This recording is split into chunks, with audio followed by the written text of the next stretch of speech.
You are listening to the Bat Flip Podcast, a baseball podcast from Belly Up Sports and the Belly Up Podcast Network. Here are your hosts, Damian and Matt. Welcome back, everyone, to the Bat Flip Podcast. My name is Damian here with my co-host, Matt, coming to you on August 9th of 2022. Going to talk about the Field of Dreams game that's happening this week. MLB makes an announcement about a series overseas, bunch of injury news, and then an unfortunate passing to the game of baseball this past week. But before we get to all of that, how are you doing, Matt? Doing pretty good. Just chilling this week, watching some baseball and just hanging out. So it's been a good week so far. Ready to get talking some baseball. Yeah, it's been pretty fun to watch the fallout of the craziness from the past week we had with the trade deadline and just see where kind of teams have stacked up so far, who's been playing well so far, who's been not playing so well, and just the overall. I mean, I feel for all the craziness now getting into a week later, like how does it feel with a week later? Like how's your landscape of baseball looking at it, a week after the trade deadline? I know everything was so jam-packed when we did it on Tuesday after it. Now we've had some time to reflect. What are your full thoughts on it? I mean, I think that people are going to panic about certain teams too quick, especially with the trades that they've made, like the Padres. I think a lot of people are panicking about the Padres because I think they went 2 or 3 games without scoring a run after they made all these trades and got Drury, got Juan Soto, and but baseball's still a sample size game, and if you have a few games in a row where you have something like some bad luck, or just everyone's just a little bit off, you're facing good pitching for a couple games, like that can happen. That kind of stuff can happen, and a lot of people have been talking about how the Padres have struggled and oh god, they're collapsing again. But and there's been a few of those around since the trade deadline. The Braves had a really bad weekend. They got beat 4 out of 5 by the Mets, who look to really be in control of the NL East now. And there's been a few series like that. I think the Brewers got swept by the Reds, maybe, or lost at least 2 to the Reds. After the Yankees. Some of the Yankees. Well, the Yankees, I think, they've kind of been playing that way for about a month now. But Frankie Montas getting lit up wasn't very very good to see for them. But yeah, no, and I just hitting on them. I don't even think they won a game until yesterday, since the deadline. So I think they went 0-6 or something up until that point. But yeah, I mean, you do make some good point. It is a lot of overreaction on those teams, but it is kind of, it is kind of weird. We see this every year at the deadline, like the teams that maybe make the biggest moves, sometimes after that big move happens, they don't just automatically gel right away. Those new players got to come in there, and a lot of teams are, making big moves. It's a team that is, either on the edge of competing or competing big time in their division, and sometimes messing up that chemistry for just a little bit can throw them off. But at least in the Padres case and the Yankees, you definitely expect them to turn around. And the Brewers, it's going to be interesting to see what the fallout actually is of the Brewers, because one of the guys they already traded into Nelson Lamet, they've already let go. And then trading Hader away, that was a big part of their clubhouse in general. So it's going to be interesting to see how that is.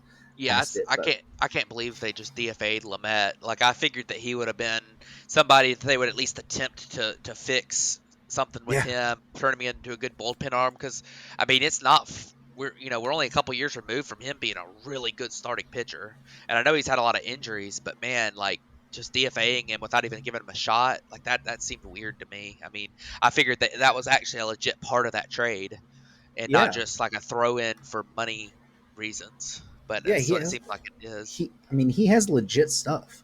He really does. And it was really shocking to see that they DFA'd him. It was on Friday, I believe, right? I want to say it was Friday morning that he got DFA'd.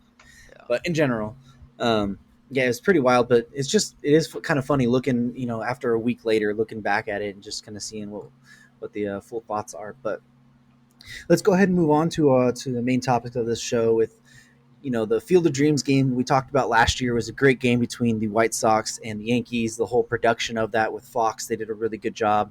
It's been renewed for at least a second season this year. It's going to be this week on Thursday night at 7:15 Eastern time.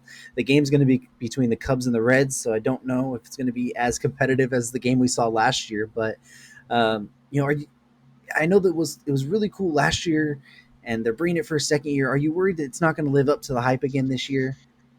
Well, I think one of the big things about it is that last year, not only was this like a really cool event and stuff, but for one thing, it was a game between two really, really good teams that were World Series contenders. And this year, it's pretty much the opposite of that. It's two of the worst teams in the league. I mean, you're talking about, the Reds and the Cubs. They're just bad. But I mean, some of the novelty of it being a Field of Dreams game might have worn off. It was kind of a unique thing last year, but kind of just repeating it this year, it's kind of weird. I think that this type of thing should be repeated a lot, but I think that maybe just you do different things every year, like have a Field of Dreams game one year, and then the next year have some other type of game, have a game at a historic site, like say you play a game in Cooperstown or something, play a game at I know they did the Little League World Series a couple years ago, and they did that game at I forgot which fort it was, but for the military game, like play a game like that, and just I would change it up year to year, because I mean, if you just do the Field of Dreams game 4 years in a row, people aren't gonna care anything about it being the Field of Dreams game anymore. So, but it's a cool. I think it is a cool event, and it's good that MLB is doing something like this to outreach. And one thing, and I'll bring this up again in a little bit with one of our other topics, but I'm glad that it's a game that you're not taking a home game away from the Cubs or the from a team that's in contention. Down a stretch of a season, it's more of just like you're playing a game between two teams that are got out of contention, probably aren't going to have great attendance at their game anyways at home. So you're not like taking money out of their pockets and taking a game away from a great atmosphere that would be taking place. Although Wrigley Field typically is a good atmosphere, even when the Cubs are bad, but it's one of those things too. They are playing a game that I don't think it's going to be. I think there's going to be a lot more eyes on this type of game because it's the Field of Dreams game than it would be if it was played in Chicago and or Cincinnati. So I think that's also a good thing about it. Yeah, my whole thing. I mean, I don't mind the Field of Dreams game, like you said. It's going to be something that brings outside viewers into a game of baseball. And my whole problem is I just don't want it to feel like this year is a letdown. I feel like last year was such a good game. The game was awesome. The broadcast was awesome. Like everything to do with that whole, like, it was kind of like a week-long celebration even getting up to it. But really that whole day of everything they did with, the players and walking out of the corn that way, like it's stuff that you hadn't seen before that was, was cool. It was cool to see for the first time. I just feel like that luster is not going to be there this year. And I don't feel like the game's going to, live up to as much of the hype as it did last year because, it's the Cubs and the Reds. So I hope I'm wrong. I really do.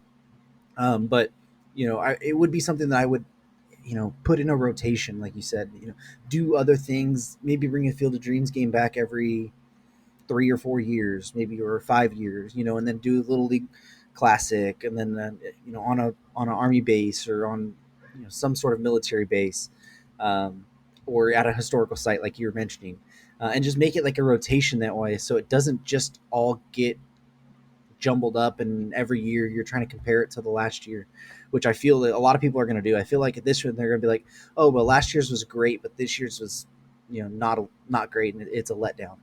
And I think that's what I'm really afraid of happening. Yeah, I think that's definitely the case here, but we'll see. Hopefully it's a great game and it's entertaining and people tune in and everything, but I won't hold my breath over it. Yeah. So, jumping on the fact of trying to bring eyes from outside the sport in for a game, MLB also announced, I think it was last week, but with the trade deadline, we were so busy, we didn't get to talk about it.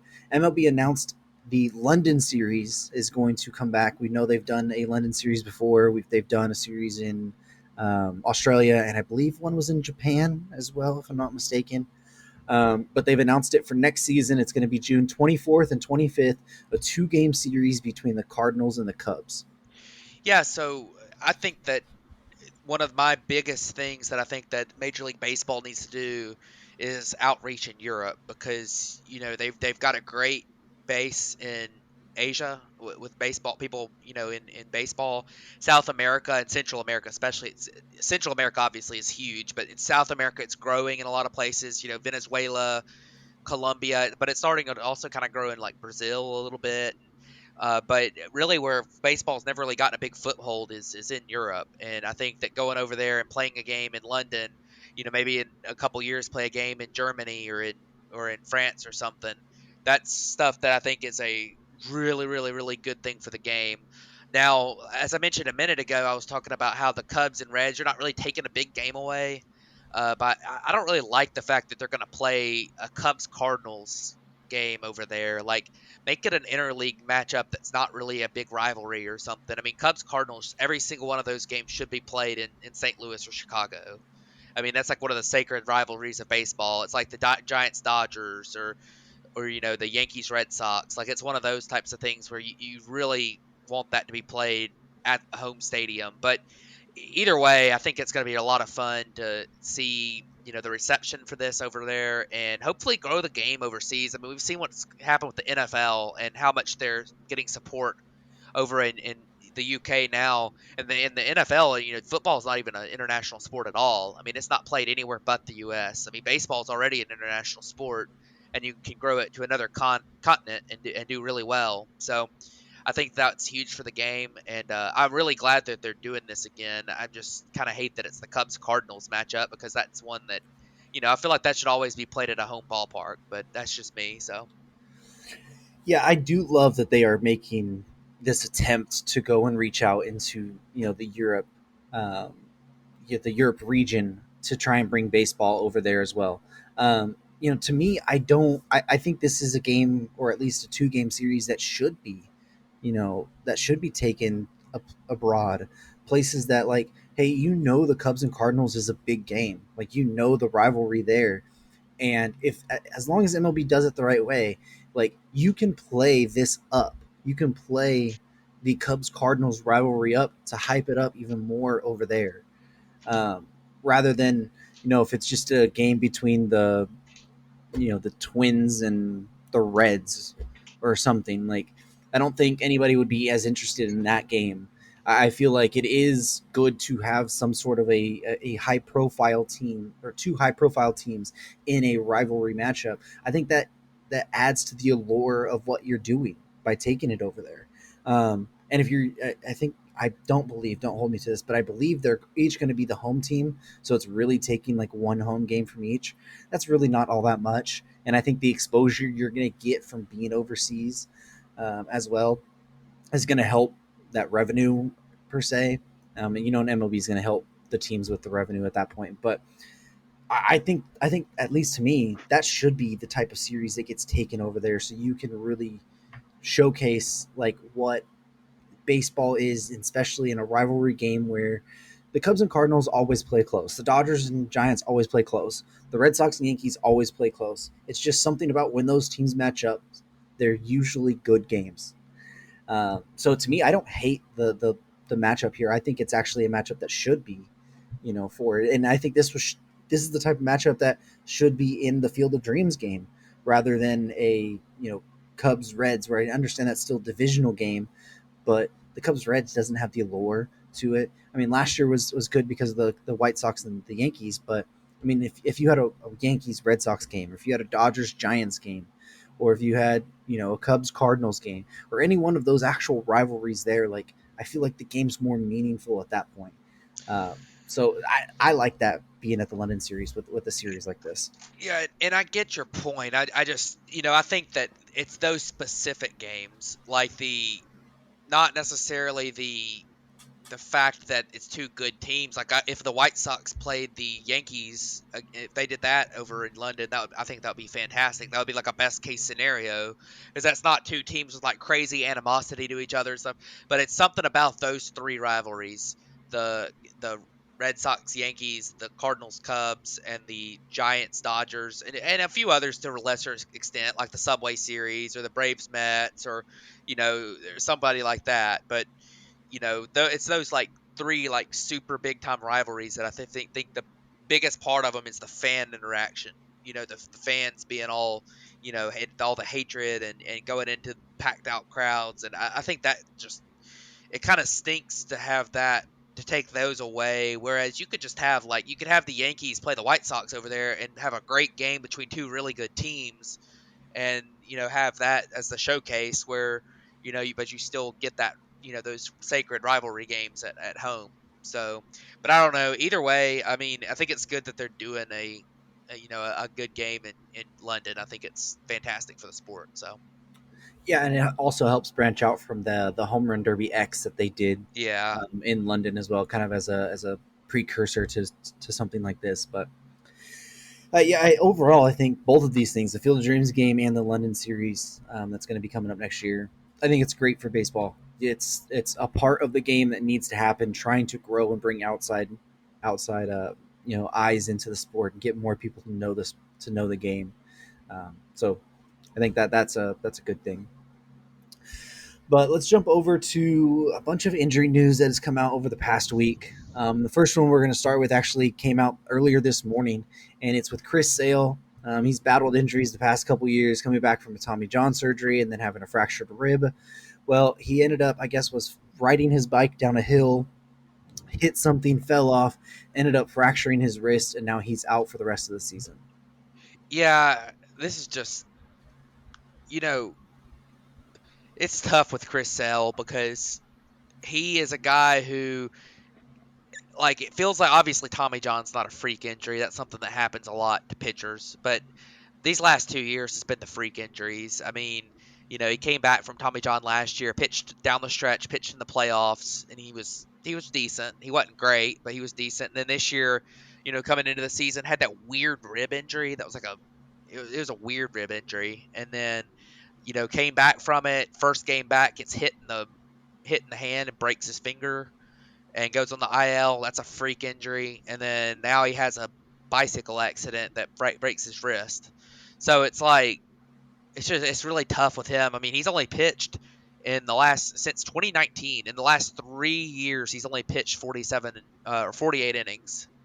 So, he's starting to enter Strasburg territories of not pitching. Although, obviously his injuries that he's had aren't quite as, bad going forward as Strasburg's thoracic outlet syndrome is, but it's really tough for Sale. I mean, that stinks. And, the Red Sox, who are kind of on the periphery of still being competitive, and, they did this weird buy-sell thing at the deadline that, where they sold, they traded Christian Vasquez away, but they traded for Eric Hosmer and they traded for Tommy Pham. And, that was a weird thing to do, but, they kind of aren't sure where they're at. And then now Chris Sale is not coming back where they thought he was. So it hurts the team. Obviously, I hope Chris Sale gets healthy and is ready to go next year. They said he will be ready by spring training next year. So hopefully he has a healthy season next year. Believe it or not, he's entering his age 34 season. It's kind of hard to believe. But this is a guy who's a Hall of Fame talent. He just hadn't been able to stay on the field the last few years. Yeah, Chris Sale is incredibly fun to watch when he's on the mound. It's like you mentioned, it's the past couple of years. It's just been when he's on the mound. Hopefully, the wrist injury. I mean, it might linger right into the beginning of the offseason, but I mean, if he can have at least a full offseason of not having to deal with any injuries at that point and really just focus on building his strength back up, working on himself, the mechanics wise, because he does have that weird kind of motion. It's herky jerky. Things can get out of whack. If he can just work on everything, get everything to where it's not hurting and just in line, there's still a room that Chris Sale can have a good 3 or 4 more seasons, really good 3 or 4 more seasons. So I really hope he can do that because he's one of the funnest pitchers to watch when he's on. The fastball with the wipeout slider that he has, it makes hitters look stupid. It really does. So yeah, no doubt. So let's go ahead and jump over to the White Sox now. And with their starting shortstop, Tim Anderson, he ended up tearing a ligament. I believe it was in his thumb, but I could be wrong. One of his ligaments in his finger. And he is going to be out 4 to 6 weeks, but it's looking more likely on the back end of that timeline. Yeah, so it's unfortunate for the White Sox. They had just started to get it going just a little bit, and then boom, you get another injury to one of your key players, and it sucks for Tim Anderson. He's dealt with injuries this year, and the White Sox in general have dealt with injuries this year. I mean, they've had all kinds of injuries. I mean, you had Lance Lynn missed so many games. You had Giolito missed some games, if I remember correctly. You had Liam Hendricks miss some games. You've had AJ Pollock's missed a lot. Yasmani Grandal's missed a lot. Tim Anderson has already had one IL stint. He's having a second now. Eloy has missed a lot. Moncada. Moncada missed a lot of the start of the season. I mean, the injuries have just really zapped the White Sox this year. And honestly, everyone's talked about how bad the White Sox have been and how they've been, just disappointing. And obviously, it's not the only reason for that. It's not injuries, but that's a big part of it. I mean, they've had so many. They've had this good collection of talent this year, and it just hadn't all been on the field. So, and a lot of it's been, it's not like these guys are all like injury prone guys. I mean, Tim Anderson kind of is, but when you look at like Yasmani Grandal, not really an injury prone catcher in the past. He is a catcher after all, but Lance Lynn's been a pretty durable starter for the last few years. I mean, Giolito, I don't think's ever been on the IL. Like Pollock, definitely an injury guy, but Eloy, I mean, it's been really unfortunate for the White Sox for a lot of the season, but we'll see. Obviously 6 weeks would put us late September, and with that division, you just never know. I mean, the White Sox might be able to stay afloat, because of that division. Even though I think the Twins made some really good improvements at the deadline, but man, it's just tough on the White Sox, and obviously, Tim Anderson was having a really good season, so it's tough on him as well personally. But definitely tough, and the Twins are now a pretty good favorite to hold on to that division, even though they're only 2.5 games up on the White Sox. They're one game up on the Guardians, but we'll see what ends up happening. That might end up being the most entertaining divisional race there is out there this year. Even though obviously, it's probably not going to be a divisional race that matters that much to the World Series, but Yeah, losing Tim Anderson, who is one of their heart and soul players, one of the players that in that clubhouse brings the energy every day to them. He's their leadoff hitter. He kind of sets the tone for their entire team. He's a really good defensive shortstop. You mentioned the season he's having. In his 79 games, 301 average, 339 on base. Doesn't slug a lot, but I mean, with a guy like Tim Anderson, you don't expect that. It's going to be really tough because he was the guy that would at the top of that order kind of sets the table for the rest of the offense, and losing a guy that gives you that type of production there, as well as him being one of the clubhouse leaders and one of the heart and soul players of your team. That's really going to hurt for the White Sox, who kind of need that. They with all the adversity they've kind of dealt with this year, you need that guy that it's kind of the glue for you, and then all the controversy behind Tony La Russa the past couple years. Even I know this year hasn't been as loud as it was last year, but there still is some some controversy around him. Um, at least losing a guy like that on the field. I mean, I'm sure he'll still be in the clubhouse, but losing a player like that on the field every day is gonna hurt. And I wonder how much of an effect it's gonna have. Throughout. I know obviously in the games because he's missing, but just in general, what it does to that team. It's going to be really kind of fascinating to watch if they're able to stay together and play together. yeah, and that's 100% true. And you do remember, now, if you say it's a 6 week injury, he could potentially be back for a playoff run. So that is an important thing to look at because, looking at the standings and projections and stuff, the White Sox actually have the third weakest remaining streak to schedule in the American League. So, I think they definitely have a shot to catch the Twins. So we'll see what happens. I'm interested to see how the White Sox do without Tim Anderson. I'm not even sure who's going to play shortstop. I guess Luis Garcia will, but Um, I guess. I mean, he kind of taken over he, second base for Josh Harrison, yeah, but I guess that means Harrison's going to play every because day Josh again. Harrison's going to be playing every day again. But I don't know if I like that. But yeah, I mean, we'll see what ends up happening. It's definitely a bummer though to see him out. Yeah, it absolutely is. Well, let's jump back to the AL East, where we have one of the players that had kind of had a renaissance this year with the New York Yankees, and that is Matt Carpenter. He actually fouled the ball off his foot yesterday, has a foot fracture. He's not quite sure how long it's going to be out. He said he's hoping he can return kind of at the end of September as well, kind of towards the playoffs. But usually these foot fractures, it's all just kind of how fast they're able to heal themselves. Yeah, so Matt Carpenter's obviously had a really crazy season. 15 home runs and 154 plate appearances is insane. Only 47 games played at age 36 after being basically kicked out of St. Louis. Just he's had an insane year, but that's a bummer for the Yankees, and also you got to remember Anthony Rizzo. He's not on the IL, but he's actually got some back problems. They've announced recently, and he's kind of dealing with, and he's gonna play through them to a certain level, but he might not be 100%. So you lose two of your potential like first base DH type candidates right now to that to injury, and or at least partially to injury. And man, that's it's gonna be tough on the Yankees not having those two guys, because they've really carried this team at times this year outside of Aaron Judge. Yeah, well, and then just jumping back to Carpenter's road this season, at least. Don't forget, he signed a minor league deal with the Texas Yeah. Rangers and couldn't even make the major league team with the Rangers. And I know we've talked a lot this year about the Rangers not having talent wise there, and I understand maybe wanting to give some of the young guys a shot, but I mean, he was still pretty solid in there. I think he was in AAA with them, but to a month or two into the season to then opt for free agency because you weren't getting called up to the major leagues with the Rangers, and then sign a deal with the Yankees, and then have the type of season that you're having right now. It's a testament to his hard work and his swing changes that he's had to make. Because he's had to make some of those for lack of being able to the bat speed as you get older, and the launch angle. He was like one of the big launch angle guys.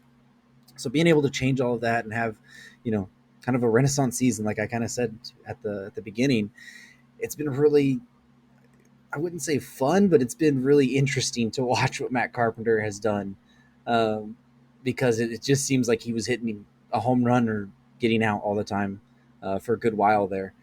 But it's going to be a big loss for them because you mentioned he was somebody who was able to play that potential first base spot with Anthony Rizzo if he has to miss time. I think he was even playing partially some of the outfield. Ever since Stanton has been out and on the IL, he's been having to play some right field for them at times as well. I know they got Bader, but they're still waiting for him to come back. So he was a guy who was playing pretty much every day as of late, and still being pretty productive. So it's going to hurt the Yankees in that part, but hopefully if they get a guy like Bader back, if Hicks can stay healthy, you can sort of, take over that role there. And maybe he comes back, with a couple weeks left in the season or right before the postseason and gives you that lefty bat that you need. But jumping back to the Cubs, which we spent a lot of time on to begin the show with the Field of Dreams game in the London series. But the Cubs made an interesting announcement yesterday. It's with Jason Hayward. He signed a massive contract. I believe it was 6 years ago. He had a year and a half left on his deal, and they pretty much announced that he's done with the team. He's not going to be with the team for the rest of the season, and that he will not be with the team moving forward into the 2023 season as well. Yeah, and I hate it for Jason Hayward. I think he's a great guy, and I got to spend a lot of time, watching him play early in his career. But it sucks for him. He obviously just hasn't cut it on this contract in Chicago. It's been a disaster contract. I mean, he's put up an above average season hitting one time since he's been in Chicago, and that was in the short 2020. It's just been a really rough time for him. Now, I thought it was interesting that they announced that they were gonna take him, or that they were gonna not have him come back next year but that they haven't released him yet. So I'm assuming that they might try to trade his contract in some way. I don't know if they'll try to, bad contract swap with him to get somebody that might play in their lineup a little bit, or if they're going to, just try to package a prospect with him to clear their books of him next year. I don't know what their offseason plans are, but they haven't released him yet. So there might be a way they're trying to move that $23 million he's owed next year.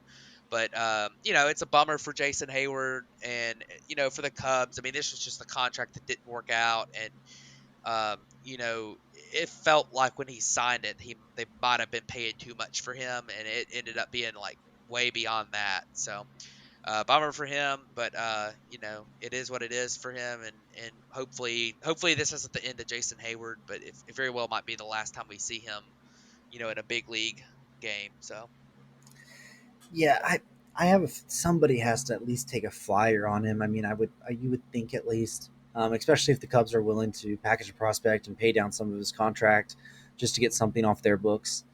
Um, he hasn't been the greatest as of late. 2020 had a pretty good season, and then last year we've really failed to produce anything. But he just feels like somebody who should still have some sort of a mentor spot on one of these young teams. At least for next season through the end of that contract, and then moving forward, who knows? I know he doesn't do anything great anymore, but you just listening to what Jed Hoyer was talking about, the person, the man that he is, what he does for the community, what he does in the clubhouse. There's got to be some team that would take on, willing to take on some of the contract next year to just get a guy like in their clubhouse, help him mentor some of the outfielders, and go moving forward with that. But it does suck overall for the guy, for the man Jason Hayward, even though the player hasn't lived up to it. yeah, But jumping back, one of the injury news that I forgot to mention, which I don't know how I forgot it, but was Clayton Kershaw on, I believe it was Wednesday last week, exited his start in the fifth inning with a back injury, and he went on the IL. The back injury he had earlier this year was on the right side. This one's on the left side, and it seemed to say that it's not as serious as that one that cost him 6 weeks of the season. And they're kind of looking at potentially somewhere in that 3 to 4 week span of having him able to come back. yeah. I mean, when we talk about Kershaw, I mean, it's just part of Kershaw now. You look at him as a guy he's had a lot of injuries to his back over the past several years, and there's going to be times where it's just not right, and he needs to take a few weeks off. But it's one of those things. It seems like it's not something that's going to keep him out for the rest of the season or anything. It sucks to watch a guy like him, and for that matter, we talk about the chronic back injury that Mike Trout has now. That it's such a bummer that he's keeps getting hurt, and with that same injury. So, um, I mean, it is what it is. I'm glad that it's not something like an arm injury or something, but hopefully it's just a few weeks. But it's part of Clayton Kershaw now. When you just gotta have to accept that he's gonna miss a couple weeks every so often because of that chronic back injury that he's got. And same thing's gonna happen with Mike Trout, which is so unfortunate to have to watch those two like future Hall of Famers struggle with these injuries when honestly they're still really really good players at this stage in their career. They just can't stay on the field.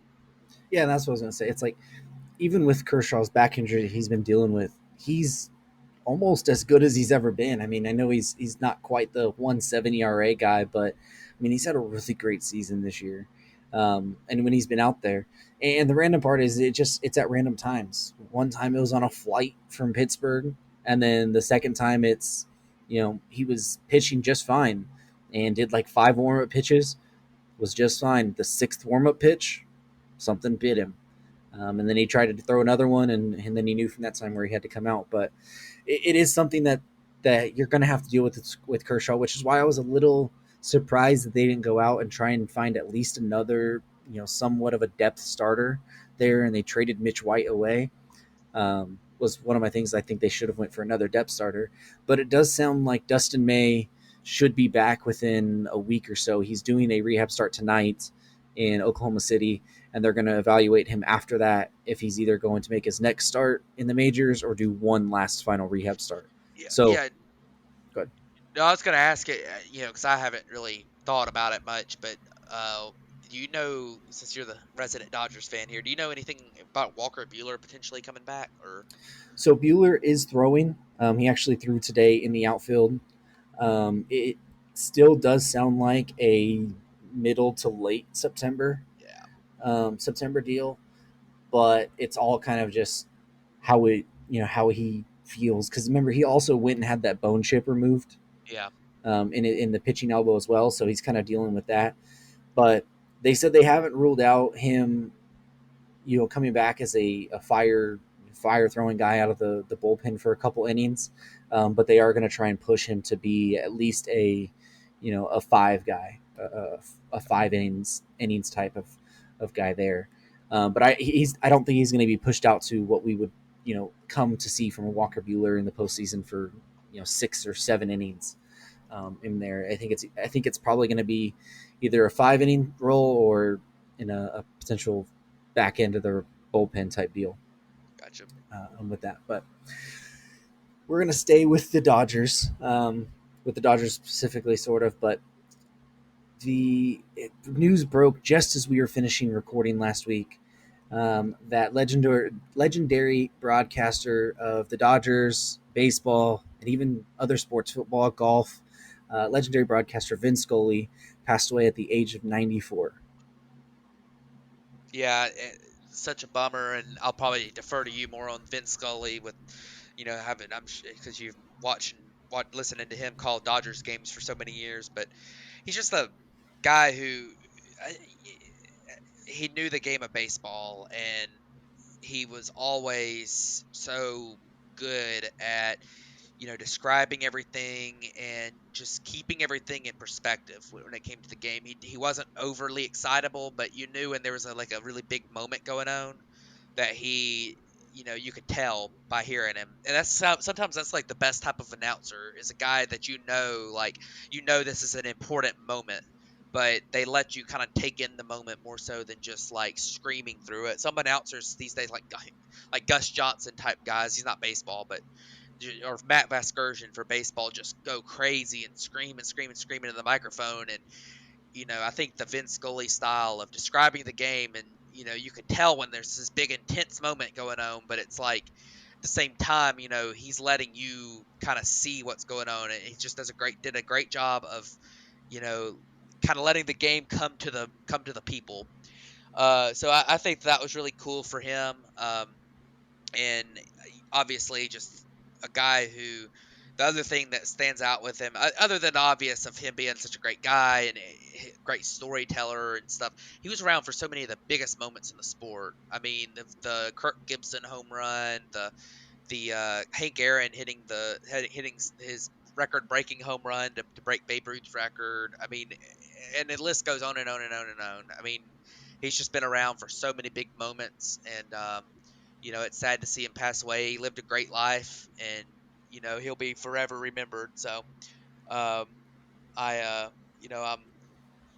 very, very disappointed to hear that he passed away. I didn't know that he had really been dealing with any kind of, obviously he was up there in age, but I didn't know he had been dealing with any kind of issues. So it was kind of surprising to me to hear that he passed away, and um, just I hated to see it, but um, glad that he lived a great life and he'll be remembered forever by baseball fans.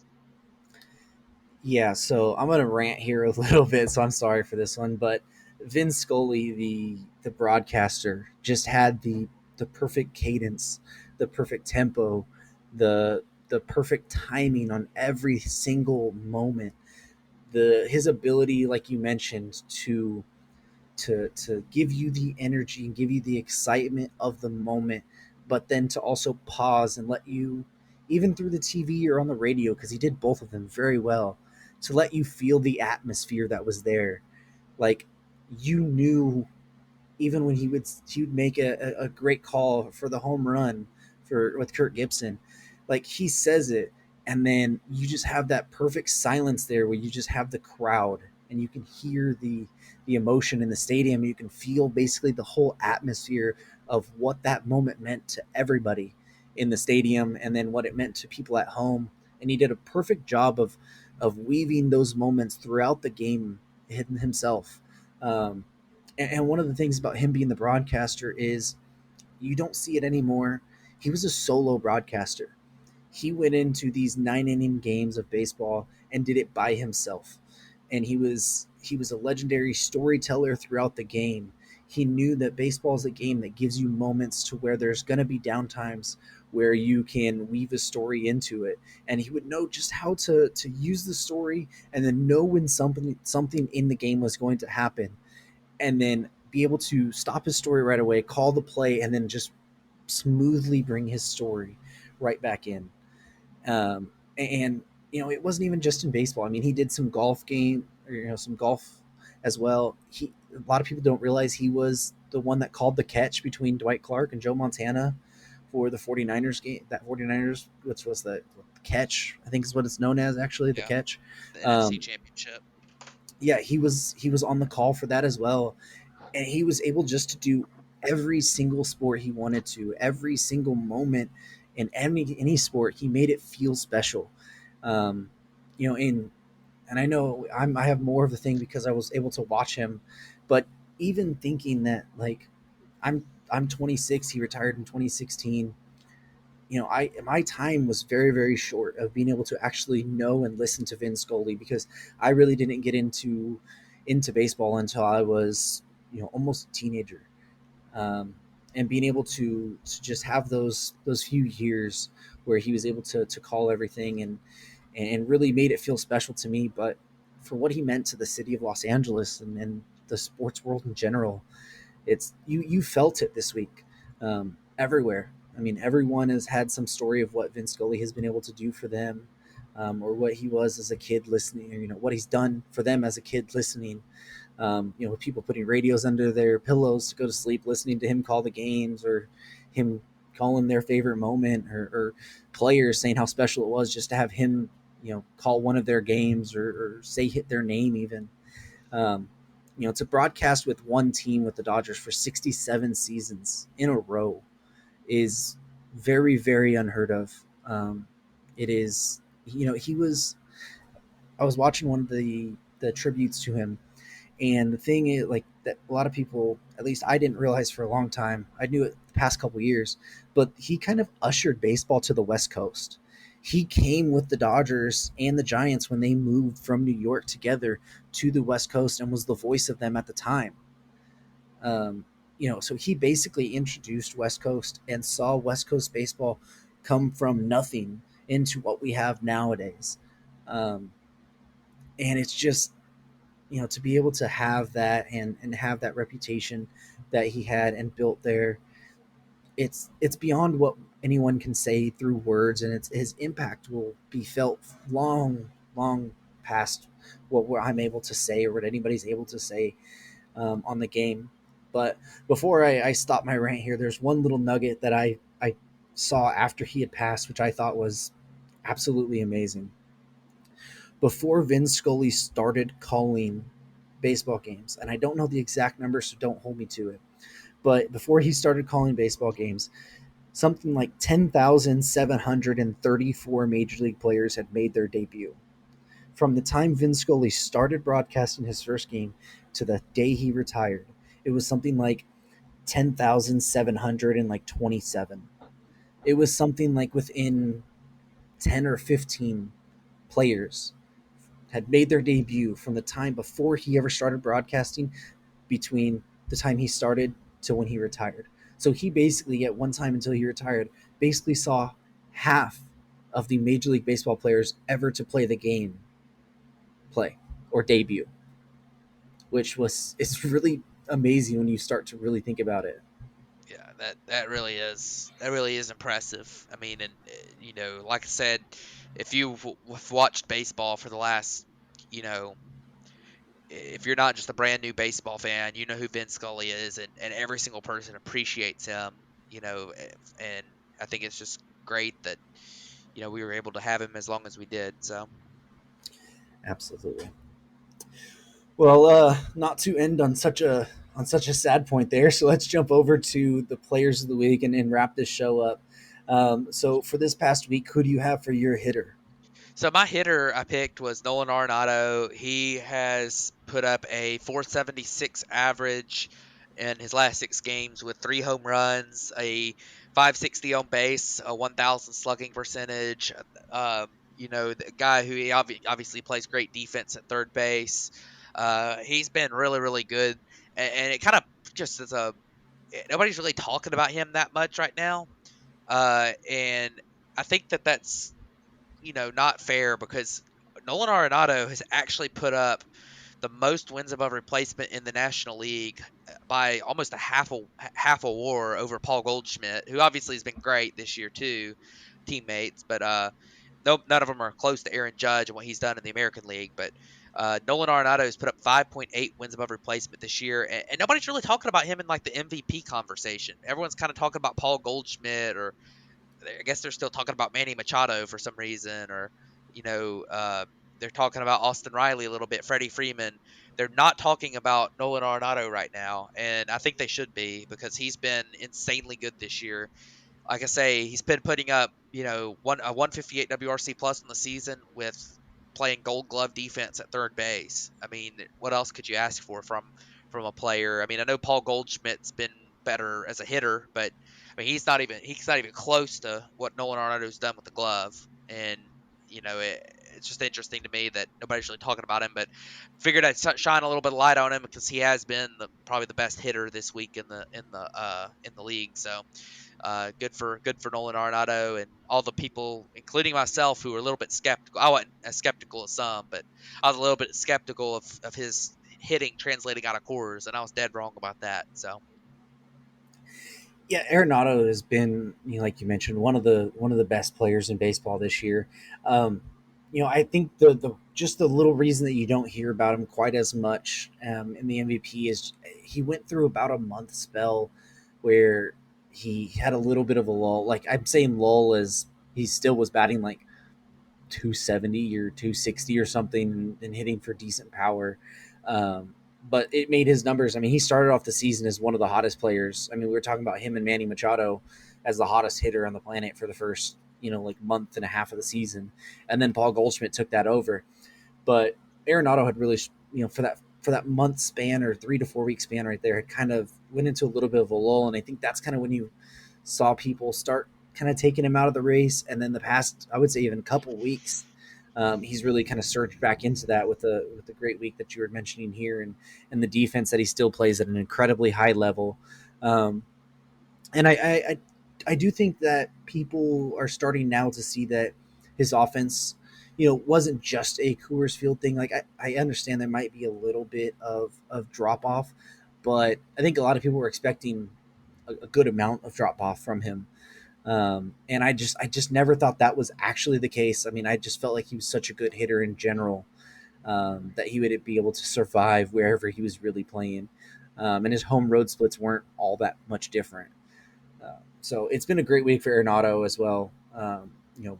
With a 16% walk rate, 16% strikeout rate. I always kind of find it kind of funny when they have this exact same on both of those stats. But good week for Arenado and vaulting himself back into that MVP candidacy for sure. But for my hitter this week, I went with a first baseman DH guy we didn't really see into the majors till this year, and that's the Philadelphia Phillies, Derek Hall. Guys did pretty good this year for the Phillies. They've sort of needed it with Harper being out. And then Castellanos and Schwarber. I mean, Schwarber fell into a rut lately. Castellanos struggled most of the season. But Derek Hall this week, a 471 average, a 526 on base, a 1.118 slugging percentage for a 343 WRC plus. He is 0.6 WAR this week, but that's with a negative -0.4 defensive value. So if he was able to play, even remotely, better defense, that WAR would probably be second this week as far as hitters wise. But 3 homers, 4 runs, 4 RBIs. Just a kind of feel good story for a guy who had been kind of a career minor leaguer, getting a shot this year and has been pretty good and had a pretty good week. Yeah, for sure. And Derek Hall has been a big time piece for the Phillies. I don't think he's going to keep up what he's done so far, but he's really helped them through the Harper injury, and we'll see. Maybe he's a piece that is somewhat useful going forward. He definitely is a big guy, has a lot of power, so maybe he could take advantage of that a little bit. And obviously being 27 years old and in your first season in the majors doesn't really have too much of a track record, but be interesting to see if he's able to stay in some kind of a role with the Phillies big league team. But moving on to pitchers here, my pitcher of the week, I went with um, Kevin Gossman. Kevin Gossman has had a really strange season this year. He's had this week pitched 2 starts, 14 innings, did not give up a run. He struck out a lot of guys. I think he struck out 15, and he walked maybe like one. So pretty good, maybe two. Pretty good outings from Kevin Gossman over the last week. Um, he's had the weirdest season. He's got a 198 FIP. He's been worth 4.4 wins above replacement, but he has a 367 batting average on balls in play allowed, which is just unbelievably high. Like that is an astronomical number, and it's no way sustainable either. So I think that he's a guy who, in this down the stretch, that number just can't stay that high, and it's gonna come down. And as it comes down, if he continues to pitch the same way he's pitched so far this year, he's gonna have a huge last couple months. So Kevin Gossman, good for him, and I'm glad that he's finally starting to get some of the results, even though he's got a sub-3 ERA on the season. He's starting to get some of the results that he's really deserved this year because he's actually been better than his ERA. So I mean, than his ERA. So Yeah, Kevin Gossman was a guy who I wasn't quite as high on as other people coming into the year. His second half last year was horrendous. It was really really bad. He had a great first half last year, but that second half, it kind of just did not look good at all. And then coming over to the Blue Jays, I was hoping that they would be able to find something with him that would, help them click, like kind of what they did with Robbie Ray after he had struggled. And he's been pretty solid overall for them. You mentioned leading the league for pitching WAR this year, and that batting average on balls in play is incredibly high. It, like you mentioned, not sustainable at all. That should come down. So it is kind of a weird season. I mean, he's went through a stretch where he was really good, and I think he struggled for 3 or 4 starts, and then now he's kind of got back to being on the better side and being good again. I just always wonder if that second half kind of last year is going to creep back anywhere, and for Kevin Gossman especially. But for my pitcher this week, I went with a pitcher who made his season debut this past week. I don't know if you guys have ever heard of him or not, but a guy by the name of Jacob deGrom made his season debut now for the Mets. Seems to be a pretty good pitcher. In 2 starts over this week, went 10 2/3 innings with 18 strikeouts, 1 walk, 3 earned runs. But as Matt can attest to, one of those games were against the Braves, and where he had 5 2/3 innings with 2 earned runs, 1 homer, 1 walk, but 12 strikeouts.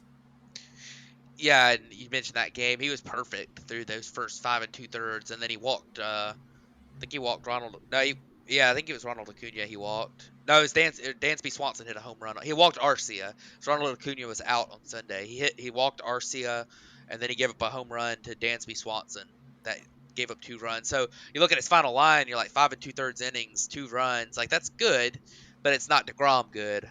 But it was not didn't tell the whole story. And remember too, DeGrom was on a pitch count in his 2 games that he's pitched so far. So he was limited to I think about 75 ish in his second start. So he wasn't even really fully able to go. He probably would have got pulled after that 6th inning anyways on Sunday, and I think he got pulled after 5 in his first start. So just pretty insane from him so far. Yeah, DeGrom has been incredible. He looked so good. I mean, what was he throwing? 90 92 or 93 mile an hour sliders. Oh no, I Like, think it was 94, 95. oh, that's just so insane, dude. Like, I couldn't even imagine what that, as a hitter, what that would even look like. Like, that's incredibly difficult. That almost basically impossible to hit. Yeah, and it's the fact too that a lot of those 94, 95. Some people call them sliders, but they're really more of like they really move like cutters, and they don't move a ton. It's more like a that hard slider slash cutter.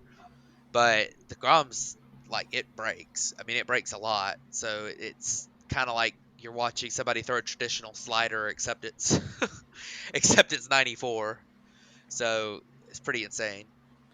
That or like a 103 cutter like Camilo Doval threw yesterday Yeah, like to end the game. it's Just crazy. stupid what these guys can do. But anyways, anything else you wanna wrap up with the show? Not too much. Honestly, from looking at the standings right now, we got 2 months left, but it's kind of we're kind of getting to a point to where there's not really a whole lot of close races going on. Uh, you got the Central, both the Centrals, but the NL West is for sure decided. The American League East is probably decided. The American League West is decided. The NL East after this past weekend is getting close to decided. I don't think 7 games is completely insurmountable, but it's pretty close to it. And then really, so we got the AL Central with a three teams within 3 games, and then the NL Central where the Cardinals and Brewers are going to duke it out for that title. And it's kind of time to start paying attention to this a little bit closer. We only got about 6 or 7 weeks left in the season. Everyone's played over 100 games now. We got about 50 games left, so it's going to be really interesting to see what happens in these races. And then the wild cards are going to be pretty close too. In fact, I believe the Orioles are still only like 1 game out or something of the wild card. So pretty crazy that they're still kind of in it. Um, it's kind of hard to believe, honestly. So we'll see. Also, the Mariners, can they make their first playoff push since back in 2001? So definitely going to be an interesting. Definitely going to be an interesting finish to the season, and it's going to be exciting to watch. It's going to be some good baseball over the next couple months. Yeah, it's going to be really interesting to see. And then speaking of that Orioles team, just the one saying, they're fun.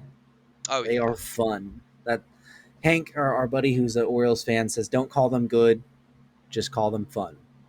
So oh that's yeah. what we're going to do. We're going to end off with the Orioles being a fun team so far this year, and hopefully that fun team makes a push at a wild card spot, because that would be pretty interesting to see. But that's going to wrap it up for this episode of the Batflip Podcast. Thanks, everyone, for tuning in, and we'll catch you guys next week.